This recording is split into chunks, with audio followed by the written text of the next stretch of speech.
Hey guys, तो अगर तुम्हें पता नहीं मैं अभी 22 साल का हूँ। यस, और जब से मेरी 20s शुरू हुई है ना, मुझे ऐसा लगने लगा है कि कुछ सालों में मेरी जिंदगी खत्म होने वाली है। And by that I mean जब मैं एक टीनेजर था, मेरी लाइफ तब ऐसी गई, पढ़ाई पढ़ाई, साइंस लेना, फिर पढ़ाई पढ़ाई, इंजीनियरिंग, पढ़ाई पढ़ाई, लॉकडाउन, यूट्यूबर बनना है। अरे बेटे, इंजीनियरिंग खत्म हो गई तुम्हारी, अभी क्या प्लान है? यूट्यूबर बनना है अंकल। क्या बनना है? यूट्यूबर। ही मींस यूट्यूब पे वीडियो डालनी है। अच्छा, यूट्यूब वही ना जिसपे रीना मौसी तेरी बंदर की वीडियोस डालती है। बिट्टू, एक उल्टी को लड़ी मारे ना। चुपचाप उल्टी को लड़ी मार साले बंदर, वरना छड़ा हुआ केला दे रही मैं 1 महीने का। बेटे ये सब तो ठीक है, ये बंदर और गधे की वीडियोस कभी भी डाल सकता है तू। अभी इंजीनियरिंग की है तो जॉब वगैरह कब कर रहा है? देख साले बुड्ढे, मैं तुझे गाली देके रिलेटेबल और एक्सपेक्टेड कमबैक देख के थक लाइफ का म्यूजिक अपने बैकग्राउंड में तो प्ले नहीं करने वाला, लेकिन मैं सिंपल भाषा में ये बोलने वाला हूँ कि मुझे भी 50-60 साल की उम्र तक वो जॉब नहीं करनी जिसपे मेरा घंटा इंटरेस्ट हो और जिसमें मैं एक कंप्यूटर के डिब्बे को दिन के 24 घंटे में से 18 घंटे देखता रहूं, जिसके बाद मुझे तेरी जैसी तोंद आ जाए। यूट्यूब पे तो अभी भी वही कर रहा है तू, बस फर्क ये है कि मुझे डब्बे को देखने में 5 लाख मिल रहे महीने के और तुझे $5 भी नहीं मिल रहा। अंकल ये कौन सी जॉब कर रहे हैं आप? मुझे असिस्टेंट रख रहे हैं क्या? अब जब मैं एक टीनेजर था तब मेरी लव लाइफ कुछ ऐसी थी। Yes, I very very love you senorita. नहीं, get lost, thank you, I also love myself sayonara। और तब जब हमारे क्लास का कोई बंदा कोई बंदी को पटा देता था, भाई ये तो बड़ा आदमी है, भाई ये तो भगवान है भगवान, भाई कोई टिप्स ट्रिक्स एंड ट्यूटोरियल्स तो दे दो ना यार please. I am sorry guys, but तुम लोग मेरे वजह से हैंडसम नहीं हो, सो कैन मिरर। और ये है एक बहुत बड़ा मजाक मजाक मजाक मजाक मजाक मजाक, क्योंकि मेरी लव लाइफ एक्चुअली में ऐसी थी। I love you too, no I love him more, no, I love him more. We love you. We love you. I love you. We love you. Hey, thanks, sorries. I also love myself, you know.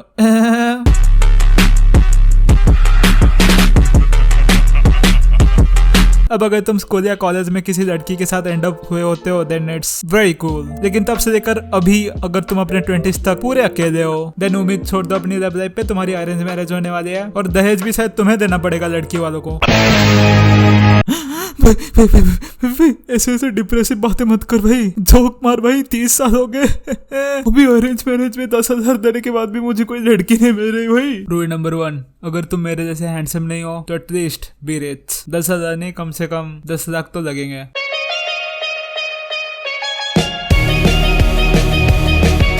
तो जब तुम एक teenager होते हो ना, तुम तब बहुत सारे अजीब अजीब लोगों से मिलते हो। अरे भाई मुझे ना तेरी मम्मी बहुत पसंद है भाई। अरे भाई मुझे भी तेरी मम्मी बहुत पसंद है यार।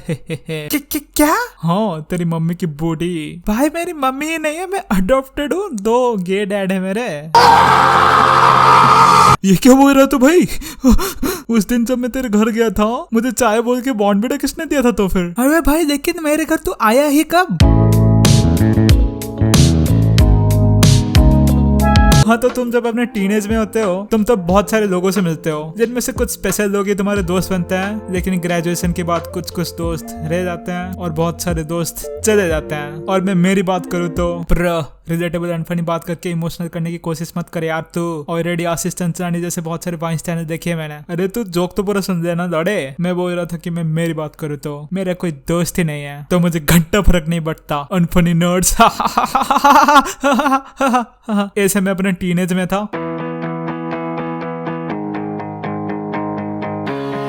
अभी की बात करूँ तो हाँ, है मेरे कुछ दोस्त जिनमें से आधे स्टेट के बाहर रहते हैं और कुछ कुछ जो मेरे घर के पास रहते हैं। मैं उनसे ज्यादा मिल नहीं पाता क्योंकि वो लोग अपने काम धंधे में बिजी है और मैं भी शायद अपने काम धंधे में बिजी हूँ शायद।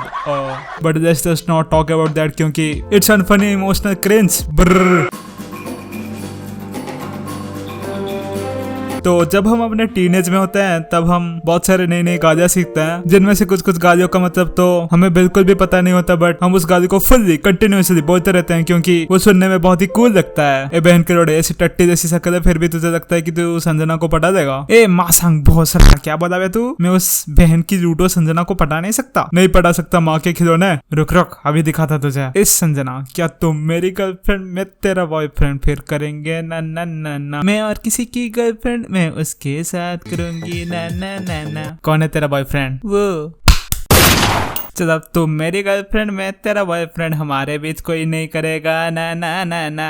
अबे माँ के खिलौने काली जड़ वाला आदमी, वो यूएसए के प्रेसिडेंट के बेटे की बीवी की सौतेला रिलेटिव है। तूने उसको अभी क्यों मारा? शादी के बाद मार देता, उसकी सारी जायदाद मेरी हो जाती। फड़ुए, अब तो जेल जाएगा, जेल, समझा?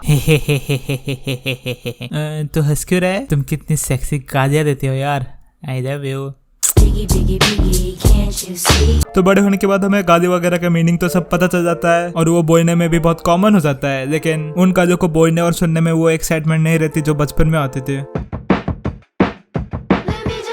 तो टीनेज में बहुत सारे पेरेंट्स ऐसे बिहेव करते थे, शायद पापा मैं एक इपिक गेमर यूट्यूबर बनना चाहता हूँ। अरे तुझे कपबोर्ड में आर डी शर्मा और ऐसे बुक्स के साथ बंद करके रखा था, तो उधर से निकला कैसा है? और यूट्यूबर तो ठीक है, इपिक गेमर यूट्यूबर क्या होता है? हाँ, गेमर मतलब छक्कामर। छक्का तो ठीक है, छक्कामर क्या है? और तुझे तो मैंने इतने साल से कपबोर्ड में बंद करके रखा है जब तू स्कूल से आता था, तो तुझे इन सब के बारे में कैसे पता चला? ये यूट्यूबर, गेमर वगैरह वगैरह। वो एक्चुअली लास्ट 4 साल से स्टेप मॉम मुझे कबोर्ड से निकाल देती थी और अपना फोन और लैपटॉप यूज करने देती थी एक चीज करने के बाद। कैसी चीज? और तुम इसको क्यों निकालती थी? हाँ जी एक्चुअली वो पता नहीं कुछ चीज वाइब्रेट होती थी जो मैं इनके बॉडी में घुस आता था, मसाज के जैसा है, लेकिन मुझे मजा बहुत आता था जब ये ओ ये बोलती थी।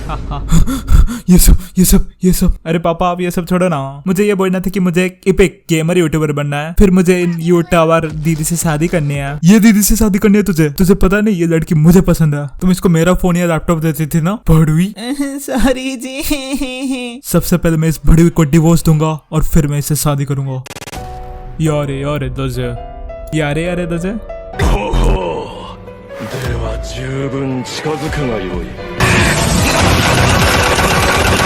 आई नो एक्चुअली मैं इस स्किट में और कुछ दिखाना चाहता था और मैंने और कुछ दिखा दिया, but what I am trying to say is बचपन में हमारे पेरेंट्स हमको लेकर बहुत ही कंट्रोलिंग होता है, स्पेशली टीनेज में, और वो होंगे भी क्यों ना। वो एज ही वैसा होता है जब तुम बहुत सारी चीजें पहली बार कर रहे होते हो, like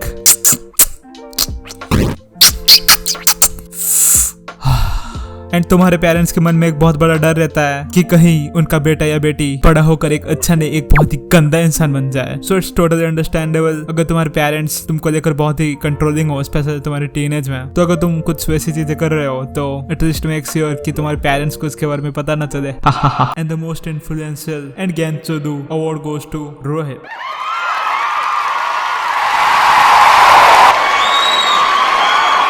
Thank you. Fuck you with this. Thank you. Life isn't quite what I thought I'd be when I was a kid on VOIP. I thought when I get older.